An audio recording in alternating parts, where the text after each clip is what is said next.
기독교교회 박연성 목사입니다. 오늘 묵상할 본문은 출애굽기 1장 15절에서 22절까지의 말씀인데요. 오늘은 20절 한 구절을 봉독하고 함께 묵상하도록 하겠습니다. 하나님이 그 산파들에게 은혜를 베푸시니 그 백성은 번성하고 매우 강해지니라. 하나님의 신실하심으로 아브라함의 언약은 큰 민족이 된 것으로 성취되었습니다. 하지만 이들의 번성함은 역으로 애굽에게 큰 위협이 되었고요. 그렇게 바로 왕은 전쟁이 일어나면 혹시 이스라엘이 자신들을 대적할 것이 두려워서 이스라엘의 인구를 억제시키기 위해서 가혹한 노동을 필요로 하는 국고성을 짓게 합니다. 또한 어려운 노동으로 그들의 생활을 괴롭게 하는 등 아주 끔찍하게 학대를 하게 되는데요.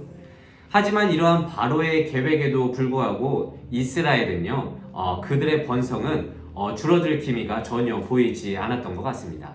그러자 애굽의 바로 왕은요, 넘지 말아야 할 선을 넘게 됩니다. 그러니까 히브리 산파들을 불러서 이렇게 명령을 하게 됩니다. 16절에 이렇게 기록되어 있습니다. 너희는 히브리 여인을 위하여 해산을 도울 때에 그 자리를 살펴서 아들이거든 그를 죽이고 딸이거든 그를 살려두라. 이 시대의 산모들, 그러니까 이 당시의 산모들은요, 해산용 책상을 사용해서 무릎을 꿇고 아이를 낳을 수밖에 없었다고 하는데요. 그렇게 산모는 혼자 아이를 낳을 수 없기 때문에 꼭 산파의 도움이 필요했다고 합니다. 그렇게 산모는 혼자 정신없이 낳는 그 과정에서 정신이 없기 때문에 산파가 옆에서 아이를 죽일 수 있는 가능성이 아주 높았던 것이죠.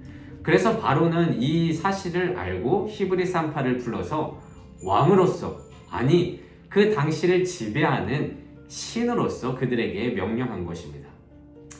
이는 실로 피할 수 없는 아주 무서운 명령입니다. 왜냐하면 당대 최고의 왕, 아니 오히려 인간을 넘어서 신과 같은 존재가 명령하고 있기 때문입니다. 그리고 그 명령을 받은 산파는요, 애굽의 통치를 받는 히브리 사람, 게다가 늙은 여성에 불과했습니다. 여러분도 아시다시피 당시의 여성들은 사람 개수에도 못 들어갈 만큼 주변인 취급을 받지 않았습니까? 그런 그때에 신으로 칭송받는 왕으로부터 아무런 힘도 없는 여성에게 무서운 명령이 떨어진 것입니다. 거부할 수가 없다는 것이죠. 그런데 이 산파들은 겁도 없이 아이를 죽이라는 그 절대 명령을 따르지 않습니다. 그리고 그 이유를 성경에서는 이렇게 기록하고 있습니다. 21절입니다. 그 산파들은 하나님을 경외하였으므로.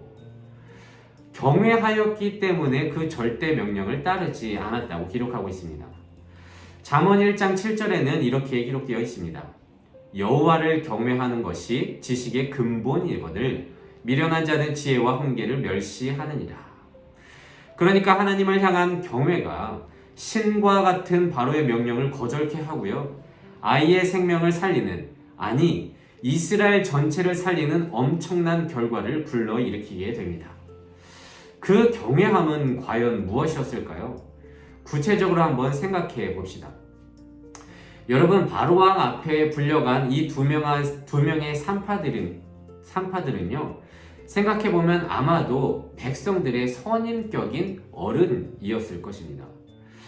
당연히 그렇겠죠. 그 어른들을 불러서, 선임격인 어른들을 불러서 명령해야지 그 밑에 있는 사람들에게 따르도록 지시하지 않겠습니까? 또한 이들은 생명과 직결된 일을 하는 자들로서 인생의 지혜와 지식이 넘쳐나는 사람들이었을 것입니다. 그러니까 이들은 생명에 관련된 일을 보고 있으니까 소위 인생의 달고 쓴맛, 그러니까 산전수전을 아주 다 겪었을 거예요.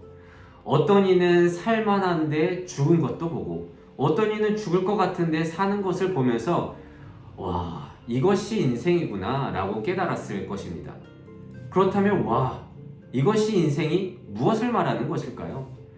그러니까 주가 허락하신 이 인생, 사람 뜻대로 되는 것이 아니고 모든 것이 하나님에게 달려 있구나 라는 것이 인생이라는 것을 알았다는 거예요. 이스라엘의 폭정 속에서도 살아남은 그들은 그렇게 인생 속에서 몸으로 체득한 하나님의 그 지혜가 세상을 호령하고 신과 같은 그 바로의 명령을 거절할 수 있는 담대한 믿음이 되었다고 볼 수가 있겠습니다. 그런데요, 결국 어떻게 되었죠? 산파들은요, 바로에게 죽임을 당하지 않았고요. 오히려 20절, 하나님이 그 산파들에게 은혜를 베푸시니 그 백성은 번성하고 오히려 매우 강해졌다고 기록하고 있습니다. 또한 21절, 그 산파들은 하나님을 경외했기 때문에 하나님이 그들의 집안을 흥왕하게 했다고 기록하고 있습니다. 사람들은 어리석은 선택이라고 생각할지도 모르겠습니다. 하지만 그들은 하나님을 경외함으로 주의 뜻을 품었고 주의 뜻을 따름으로 말미암아 결국 신실하신 하나님을 도움을 받아 정말 살아계신 하나님을 더욱더 체험하게 되는 귀한 역사를 두 눈으로 보게 되었습니다. 그런데 여러분들, 성경을 잘 살펴보면요, 천하를 호령하던 이 바로의 이름은 기록되어 있지 않아서 누구인지도 모르겠지만 이 두 산파 시브라와 부하의 이름은 여성임에도 불구하고 당당하게 이 성경에 이름이 기록되어 있습니다. 그렇게 시브라와 부하는요, 모든 백성들이 기억하게 될 하나님의 역사에 귀하게 쓰인 그런 축복의 통로로 사용되었음을 백성 모두가, 그리고 현재를 살아가는 우리가 알게 되는 귀한 역사의 주인공이 되었다는 것을 우리가 알게 됩니다. 저는 이 장면을 볼 때마다 나도 이런 어른이 되어야겠다라고 생각을 하게 되는데요. 그냥 어른이 아니라 진짜 믿는 사람으로서의 어른을 말입니다.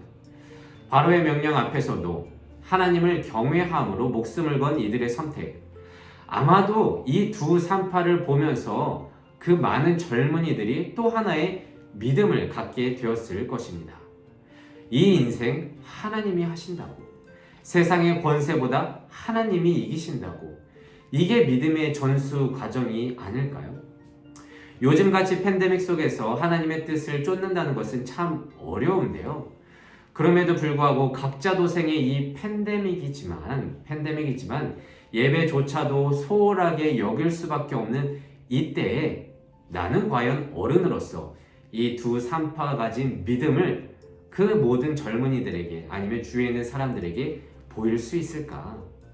이런 것을 생각하면서 저는 이 산파의 믿음을 보고 참 이런 어른이 되고 싶다라고 생각을 많이 하게 되었습니다. 여러분들은 어떠신가요? 그래서 오늘은 이렇게 기도하길 원합니다. 하나님, 무소불위의 그 심 앞에서 하나님을 경외함으로 담대하게 바로의 명령을 거역하는 이 두 산파를 보면서 나의 신앙을 돌아보게 됩니다. 사람의 인생은 우리 뜻대로 되는 것이 아니라 하나님이 정하신 대로 인도되시는 것을 우리는 다시 한번 깨닫고, 그것을 아는 것이 하나님을 경외하는 것이고 그것을 아는 것이 믿음임을 깨닫게 됩니다. 하나님이 이 팬데믹의 상황 속에서도 언제나 어떠한 상황이 있을지라도 언제나 하나님을 경외하면서 그 믿음 갖고 살아갈 수 있는 지혜 허락하여 주시옵소서. 오늘도 이 말씀을 붙들고 한 달 살아가며 승리할 수 있는 우리 모두가 되시기를 진심으로 소망합니다. 기도하겠습니다. 이 세상의 모든 청년의 인생을 사랑하시는 하나님, 감사합니다. 엄청난 권세와 힘으로 이스라엘 백성을 억누르고자 아이들을 죽이려고 했었던 바로 앞에서 하나님을 경외함으로 그 명령을 거절한 두 산파의 믿음을 우리는 보게 됩니다. 하나님, 이전의 바로의 시대나 지금의 팬데믹 상황의 모든 인생들도 참 어렵기 짝이 없지만 이 모든 것을 결국 하나님이 하실 것을 우리는 깨닫게 됩니다. 하나님, 이 말씀을 통해서 그 믿음을 갖고 두 산파와 같이 담대하게 이 상황을 주를 경외함으로 살아갈 수 있도록 커다란 믿음을 허락하여 주시옵소서. 온전히 말씀을 붙들고 살아갈 수 있는 청년 그리스도인이 되게 하여 주시옵소서. 감사드리며 이 모든 말씀 예수님의 이름으로 기도드립니다. 아멘.